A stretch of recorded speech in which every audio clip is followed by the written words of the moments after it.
Hey M CARBO Brotherhood, this is Alvaro with M CARBO, and I'm going to show you guys the upgraded PCC trigger mod, which is now compatible with the PCC Carbine and with the PCC charger. For this installation, we're going to use a 532 hex key, a 332 punch, and as always, protection is important, your safety glasses. First step is to clear the firearm. There's three things to check: the bolt face, chamber, magazine well. If those three are clear, the firearm is good to go. We have the stock trigger. First thing we're gonna do is trigger pull weight, because we do get a reduction by installing this trigger. You're gonna take an average of 3 pulls. Always remember that you have to put the firearm in fire because it has that safety mechanism.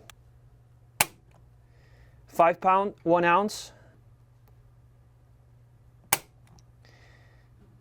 4 pound, 11 ounces.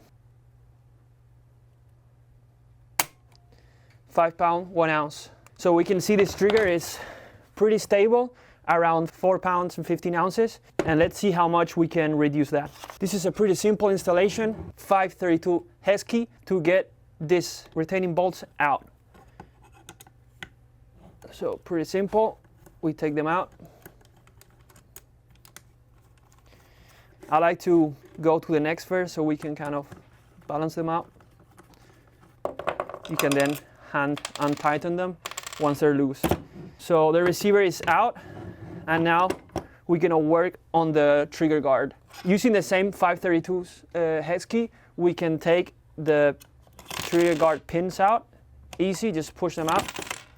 And we're left with the trigger guard and the trigger mechanism, fire control unit. To take the trigger out, we need the trigger on fire position like before, and just hold on the hammer, shoot the trigger, and slowly release the hammer. So now we can get rid of the hammer spring and the hammer strut. It's out, and then we're gonna push that hammer pin out. Now we have the hammer out, the hammer spring and the hammer strut out, and we're left only with the trigger and the trigger guard. We're gonna push on that trigger pin. It's out, and now we're left with the trigger, sear, and the disconnector. Also, this is the trigger plunger. We call it reset pin, but in the manual you're gonna see the trigger plunger and the OEM spring. To change the trigger, we're gonna have to push on that disconnector pin. It helps to just slightly depress the disconnector so you can get that tension and the pin can just go right out, and then we're left with the sear and the disconnector. It helps, as a little tip, to keep these 3 parts together because we're not gonna change any of these parts. Okay, so now we're ready to put the M CARBO PCC trigger. Let's pop this bad boy. So what's included in the kit is the actual trigger, aluminum 6061, custom reset pin, and custom return spring. It's gonna help us with a nice responsive reset while keeping the trigger pull weight as low as possible. First thing first, we get that pin and the reset pin. We put it inside the trigger guard on that hole. It helps to point the trigger guard upwards so it doesn't pop out. And now it's time to put the sear and the disconnector back into the trigger. Remember, we have this disconnector pin that has to go through. Lightly depress on it because there's some spring tension right there. Pull that pin through. And now we have the assembly of the disconnector, sear, and the trigger. We're ready now to put the trigger inside the trigger guard. What I do is I depress that reset pin, and I push all the assembly, the trigger assembly, inside. Very important, we have to align the trigger pin hole so we can put the trigger pin through the trigger guard and through the trigger. So everything's nice and put together so the springs won't come out. Next step is to put the hammer back in.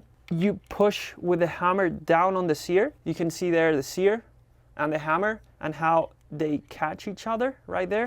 Align everything and put the hammer pin through. Wiggle it through and see. It's pretty easy. It's not as easy when you're recording. Align everything together and put that pin through. There you go. So now you can see the hammer actually catches the sear, but we don't have any hammer spring, so it's just the disconnector spring that's popping up that sear and catching the hammer. So to finish the assembly of the trigger guard, we get our hammer spring and our hammer strut and put it inside. So where it's gonna sit is on this hole, this cutout. This section of the hammer strut has to face down. And this cutout you see on the hammer strut here will have to face upwards. We put it in, facing upwards. This section of the hammer strut will rest on this cutout on the hammer.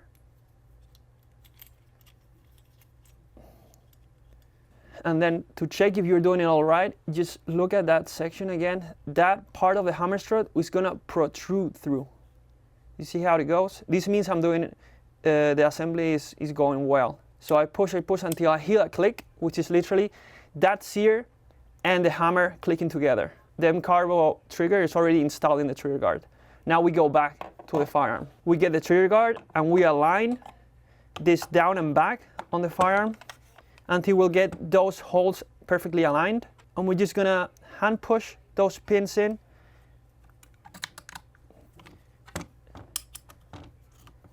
One and two. Very careful, sometimes what it can happen is that this bolt catch might go loose. There's a pin here and a spring. Just check real quick if that pin is still assembled. Depending on how we did it, it might just pop out, so be careful because you don't want to lose this part. It's pretty essential. Okay, once everything is assembled, just get the receiver, put it back in place. And I like to hand screw in first those retaining screws before I use the 532 tool. There you go. I just a couple of turns in the forward and a couple of turns in the rear.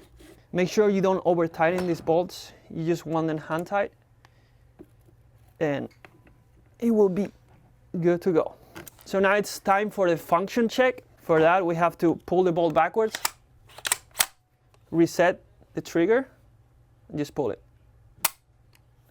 Oh nice. You can already feel a reduction in the trigger pull weight without even measuring. There you go. Now we're gonna repeat that trigger pull weight and see how good we can do right now. This trigger, it has a long flat face.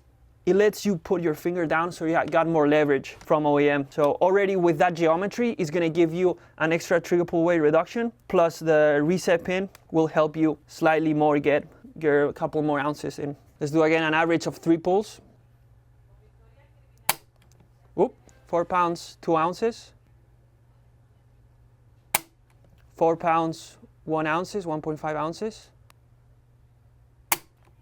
4 pounds, 1 ounce. So that was spot on. 4 pounds, 1 ounce. When we were seeing before 5 pounds, around 5 pounds, 4 pounds, 14 ounces. It helps to put that finger way down because of the geometry of the trigger, and also that reset pin helps with that reset. Thanks guys for watching, and if you're having some trouble installing this part, just give us a call and our support team will answer you and get this going so you can take it to a range as soon as possible.